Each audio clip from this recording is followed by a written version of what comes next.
The funeral. I don't know who will believe me, but I don't care anymore. This thing had been eating at me for decades, and I must tell it before I die. I feel death coming closer and closer, or if it's not death, I'm afraid it's something way worse. I've told no one about the events which happened in 1963, not even my husband. I know there should be no secrets between husband and wife, but I haven't told him anything because I was afraid he will say I'm crazy. He used to be way too pragmatic.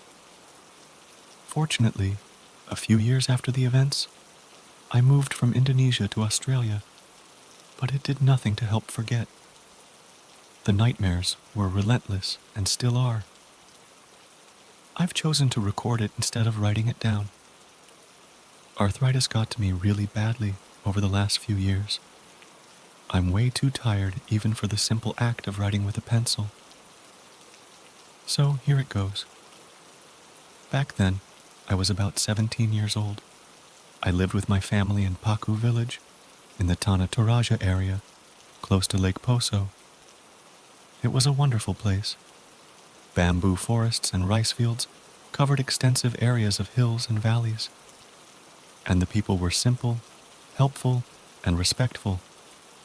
They were avid keepers of our traditions and family values. I don't know how things might have changed.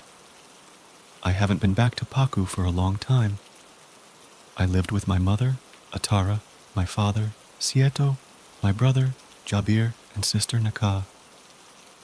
My parents had another child, a boy named Angano, but he died when he was 7. He drowned in Lake Poso, and since then, my mother had never been the same person. She was the only one with him on the fatal day. She was busy collecting fruit and didn't see Angano going into the lake. He drowned under her helpless eyes. Several times a year, she went to visit the site where Angano had been placed. Not buried, because our people placed their dead on hillside graves, named limos. My father, seeing that she was relentless, had built her a small hut near the place, so she could be close to him whenever she visited. She usually left for a few days. Despite my father's insistence, she always went alone and brought provisions with her from home. One day, in March 1963, she left, but did not return after the usual period of about 3 days. The first night after her departure, the weather began worsening. That night, heavy rain fell and thunder cracked the sky relentlessly. We were all worried, but my father wanted to give her the privacy she needed to cope with her grief and be together with her son. She had been away several times when the weather had been bad. This time, however, it was weird because it changed too suddenly. It was almost the end, if the raining season, so we did not expect too much bad weather. My father fought the urge to go to her. On the 6th day, however, he could not wait any longer. He woke up in the morning and headed straight to the hillside. I remember his face. It was grave and worried. We all wanted to join him, as our traditions dictate to be close to each other, but he refused. When he returned, I was the first one to spot him through the window of the Tongkonan, which is the traditional house of our people. I ran out to meet him. "What happened? Where is Mother?" I asked with my heart beating fast. "Jemima, my dear," he said, hugged me tight, then sobbed. "Father, what's wrong? Why won't you tell me?" I asked, with a raised and frustrated voice. Of course, I knew what happened. There was only one answer, but I foolishly hoped he might say something else. "Your mother is dead." He uttered the only words I didn't want to hear, and then I cried. My siblings saw us outside, came to us, and then they cried too. Soon, the entire village knew. My father spoke to the village head, Kuwat. The elders gathered in a hurry, and they marched to the hut where my mother lay dead. She had likely died on the first night after she went there. Nobody knew what had happened. My father told me everything, but much later, when he was already insane after the following events, my father and the elders found the body laying on its back on the hut's floor. It was in terrible condition, not just because of the decay, but because of rats and other critters. They also found several items in the hut, which showed that my mother tried to do some forbidden ritual, which was deemed to be witchcraft. In the village, people considered her a healer because she had helped whomever she could. Of course, we've had our shaman, a man who had lived many rainy seasons, but my mother was also among those capable of healing. But in secret, she had been trying to do much more than heal. The items in the hut suggested she had tried to reach out to Angono. I know how this sounds, but for my people, these beliefs were important. They believed in the afterlife, or puya, as it's called in our language. We believe that if a funeral ceremony is conducted under our customs, then the soul will pass into the afterlife and be at peace. But if not, it will become a bombo, or wandering spirit. Among the things they had found, there was also a mirror, which had belonged to my mother. I recognized it right away, because back then, there were only a few people who had such an item. Also, I used it many times, so I was familiar with it. Mirrors were considered windows into the afterlife by some shamans, especially those who tried to talk to those on the other side. Many of our people had even refused the use of mirrors, since they thought it to be a witch's tool. The mirror and other items had been brought back to the village, and the shaman looked at them closely. When he saw the mirror, his face became pale. I was there to witness it. My other siblings were too young, so my father forbade them to witness serious matters such as this. "What's wrong, Slamit?" my father asked. "It is what I feared," the shaman replied. "Atara performed a pabugian to talk to her dead son.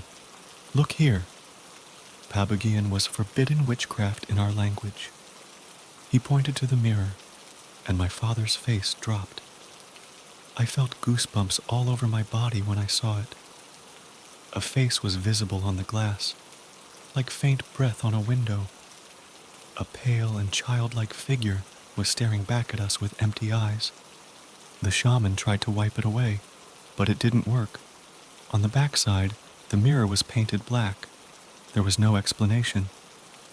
"Her grief had been too hard to bear," Slamit said, "but she shouldn't have done this." "Oh no," my father sighed in desperation. Angono had passed into Puya. The ritual of the Rambu Solok had been completed. She knew it's not right to disturb those who had passed. Is that why she had died? I don't know. I think she died of fright, but we will never know. Maybe the ritual had upset the spirits of the ancestors, and they had struck her dead. My dear Atara, how will she pass now into Puya? I don't know. We must do the Rambu Solok with as much faith as we can. We must pray for forgiveness and hope we will please the ancestors. If not, the consequences will be grave. Her spirit will become vengeful, damned to forever haunt the living. Only a twisted corruption driven by hate and suffering. Her grief had poisoned her spirit, my father said, then covered his face with both hands. Yes, but there is still hope if the ancestors are kind enough. I saw tears on my father's cheeks. Of course, I understood his grief, but I did not understand the part about the afterlife and the fact that Rambu Solok, or funeral, had to be done right. Of course, everything became painfully clear later, but at that point, I did not know. They placed my mother's body in the northern area of the house, called along Banua, on an altar. This area was the most sacred part of every house. Then, the preparations began. The body had to be prepared for the funeral ceremony. This consisted of washing it with oils and herbs to try to preserve it. The use of formaldehyde was not yet common in our area. Also, given the state of the body, they had to wrap it in cloth to prevent pieces from falling off. I still remember how the house smelled. It was a horrible combination of herbs, oils, stale sweat, and putrefaction. I can still feel it sometimes out of the blue. It makes my stomach turn every time. These days, as I feel my end coming closer, I seem like feeling it more often. The weather was not improving. It rained a lot, and the air was heavy. Despite this, however, the entire village worked as one to prepare for the funeral. Buffaloes, pigs, and chickens were slaughtered to prepare for the feast. People were singing and dancing to celebrate life and make the burden of death more bearable. But, given the weather, the celebration was sadder than usual. Fortunately, me and my siblings didn't have to participate in the preparation of the body. Still, from the first night on, weird things began to happen. The dogs around our house were barking all night, and our 2 cats were nowhere to be seen. They came home each evening for a few scraps, but until my mother's body had been in the house, the cats refused to come home. I couldn't fall asleep. Then I had to go out to the outhouse. Jabir and Nakah were sleeping in their beds, so I took careful steps to go outside. People were still chanting in the northern room. The air was chilly, and I shuddered, but went to the outhouse to do my business. When I came back, however, my skin erupted in goosebumps, despite not seeing nor hearing anything out of the ordinary, except the dogs. I was at the foot of the wooden stairs, which were leading into the house. Under the house, there was a storage area, which we call kolong. I looked between the rungs of the stair under the house. Some kind of instinct told me that there was danger lurking down there. Then, behind some wooden crates, I saw a black shape. It was pretty dark under the house, but given that there was light coming from the other nearby houses, it was not completely dark. I froze for a few seconds as I tried to figure out what it was when it slid behind the crates, with one smooth move and without sound. My feet instantly jerked and pushed me up 2 into the house, while I imagined some icy hands grabbing my ankle and dragging me down into darkness. I ran to my bed and lay there motionless and watching the doorway. Nothing came in all night, but of course, I didn't sleep a minute. I thought about telling my father about the black shape, but I didn't want to upset him more, so I chose not to. By the next night, they finished the coffin. Several men had been working on it to make it as ornate as possible, but also to finish quickly. My father could not bear the sight of my mother's body in the shape it was in. He also considered himself guilty, so each look he gave my mother's body tore a small piece out of him. In the meantime, people were busy preparing the bamboo scaffolding, which was used to carry the coffin to the burial site. Slamet, the shaman, was there to make sure everything was exactly as the Torajan traditions dictated. The weather got slightly better, but the ground was full of pools filled with rainwater. It was dripping from rooftops and trees all day. The sun refused to come out, so the sky remained overcast. I feared the coming of the night. Before falling asleep, prayed to the spirits of our ancestors, or puangs, as we called them, to have mercy on us. I prayed long and promised them as much as I could. Appeasing the ancestors was important in the Torajan culture. We did it by prayers and animal sacrifices, mostly. This was why my father provided so many animals to be sacrificed during the funeral preparations. He knew my mother had committed a terrible deed, so he tried his best to make it right. Me and my siblings went to sleep. Quite some time had passed before I finally began drifting into the land of dreams. Instead of a dream, I had a nightmare. In it, I wandered into the Alang Banua, where my mother's coffin had been placed. Somehow, the house was empty, and there was complete darkness outside. I crept closer to the coffin, but then I heard knocking from inside it. This was when I jerked awake, but the knocking did not stop. It came from under my bed, from the floor. I immediately thought back to the shape under the house and felt cold shivers all over. I curled up in my bed and began praying to my ancestors to have mercy on me. Soon, the knocking stopped, and I wearily drifted to sleep. The next morning, lots of people gathered outside our house. It was the day of the funeral. The whole village was there, and they brought the bamboo scaffolding, which was used to transport the coffin to its final resting place. Clouds began gathering overhead, and I smelled rain in the air. I looked at Slamit, and his face was pale and haggard. People were chanting and singing, but he was silent. I went closer to him, and then I saw something glittering under his colorful clothing. It took me a few seconds to realize it was a large knife, which was usually used to cut shrubbery. It resembled a machete. I was wondering, why did Slamit bring the knife with him? Then, I foolishly thought it was for part of the ritual somehow. Anyhow, the pallbearers brought the coffin out of the house amidst the chants, which were interrupted by the sounds of thunder and lightning flashes. Everything about that day seemed wrong, but what came after was the most horrible event I have ever witnessed. When the pallbearers were carrying the coffin up the bamboo ladder to reach the top of the scaffolding, rain already began falling in small drops.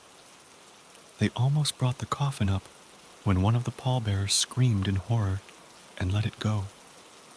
The heavy wooden box fell on a bystander, crushing him beneath. People began screaming and running toward the scaffolding. Some of the coffin's planks broke, and I saw my mother's embalmed hand stick out when it fell to the ground. Then the hand moved. The sudden silence made me stop in my tracks. Everybody who saw it stopped dead. Those behind pushed forward, but then a scream came from the coffin. It was so horrible. My legs buckled, and I almost fainted. Then I saw the planks move, and my mother, who had been dead for several days, scrambled out of the rubble. Her endless screams made most people bolt for their lives. Some fainted, others just stood and watched, transfixed by the horror. The screams were coarse, full of anguish and pain. When I saw her eyeless and lipless face, I screamed too, as loud as my throat and lungs let me. This was when she noticed me in the crowd. I don't understand how that was possible, or any of it was possible. She just noticed me. Then she stopped screaming for a few seconds, then started toward me. I saw Slamit draw the large knife and ran to her. This was when I understood the role of the knife. Slamit knew what was going to happen, and he armed himself. Since my mother had tried to summon a dead person who had already passed into the afterlife, she was being punished by the ancestors. She was denied entry into Puya and was sent back to her decaying body to suffer. Slamit raised the knife to strike, but she jumped on him mid-swing and bit mercilessly into his throat. He screamed, but could not fight off the possessed corpse, and his blood gushed everywhere. 3 of the older members of our tribe died of a heart attack when they witnessed this. Many more fainted. I just screamed. My poor father was the only one who gathered his courage and ran to Slamit's aid, even though there was not much hope. he grabbed the knife which was laying in the dust and began hacking. I couldn't watch, so I turned away, but I still hear the screams. My mother's raspy, guttural shrieks combined with my father's desperate, tear-filled wails in a terrible cacophony. Adding to that, the soft chops of the blade as it cut through the dead flesh, and the nauseating smell which engulfed the area made me throw up. The screams faded. Then there was silence. My father fell on his back. By that time, rain was pouring profusely, but he didn't care. Nobody cared. It washed the blood and decay away. Nobody from the crowd had ever seen such an event, except from Slammet. But he couldn't tell more tales. My life became hell after that event. The elders decided to burn my mother's body, which was against everything the Torajan people believed in. They couldn't think of anything else, and also didn't want to risk it happening again. My mother's ashes were cast into Lake Poso, but that did not put an end to the strange events. I still saw the dark shape under the house, or heard knocking or scratching from various places. After coming to Australia, I thought these events would stop. I was dead wrong. To this day, I see the dark shape appear in shadowy corners. Sometimes, I hear shuffling from empty rooms. For a few weeks, the events are happening more frequently. I can't take it anymore. Maybe I have mental issues, and my trauma is manifesting itself. I don't know. No shrink could make it stop. All I know is that I wish there was no afterlife at all. I just want to go in peace and feel nothing. One lifetime of suffering had been enough. I don't want to see my mother's spirit, or whatever that thing is, anymore. I don't want to meet my ancestors, who had sent her back to this world to suffer for eternity. I just want it to end. Oh no. The shape is there again, near the window, behind the sofa. Why won't you leave me alone? Go away. I've had enough. It just stares at me, not moving. The temperature is dropping. This had never happened before. Whispers. I hear whispers. Oh no. It's coming toward me. The following news article appeared in the Brisbane Times on the 4th of April, 2023. 77-year-old Jemima Duncan had been found dead from a heart attack in her Brisbane apartment. Preliminary examination of the body indicated heart failure because of extreme fright as the cause of death. More information will be known after the autopsy. Interestingly enough, an intriguing recording had been found on her phone. At first, investigators thought it was a farewell recording, but it tells a gruesome tale possibly caused by delirium or hallucinations before her death. No other family member had been inside the apartment at the time of her death, nor were there any signs of foul play. This was all we could find out about the weird circumstances of her death, and that events baffled the investigators, who are trying to piece together the puzzle. The investigation is still ongoing. She had left behind 3 children and 7 grandchildren. May she rest in peace.